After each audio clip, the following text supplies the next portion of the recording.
that's when we kind of put Shakira in that role of overseeing, because there wasn't enough bandwidth between me and my wife to get all of these locations and coach them to the degree at which they needed to be, especially on holidays. She did really great. And once we knew we had her in place, then of course my mindset, I was like, well, hell, let's just go get a couple more, right? Let's figure this out.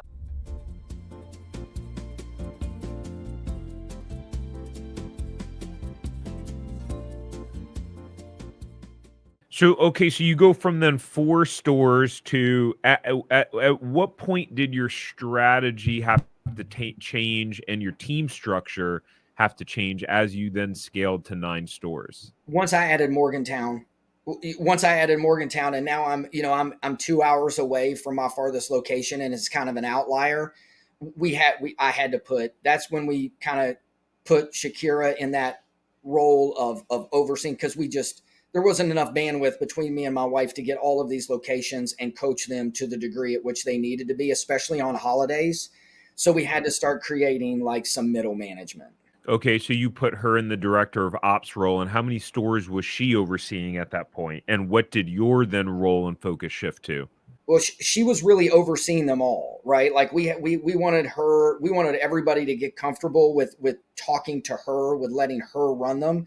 So we bought her a car, right? We gave her a company vehicle, gave her a significant increase in pay, and just really let her, and we would go with her a lot, right, to help her kind of coach her through that process, because there was a mind shift from running one store to running like multiple stores, adapting her personality to the different personality of 5 different managers as opposed to just one team in one store.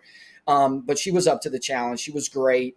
Really listened and understood, and we gave her some things to read about adapting her personality style and things of that nature. So she did really great. And once we knew we had her in place, then of course my mindset, I was like, well, hell, let's just go get a couple more, right? Let's figure this out. And I'm like, we're driving all the way to Morgantown. We're passing right through Pittsburgh. I've heard that this one old owner in Pittsburgh is thinking about exiting. So I just cold called her and was like, hey, you interested in selling your 2 stores? And that's how we ended up with Pittsburgh. If you enjoyed this short clip from the podcast, you can check out another short clip right here.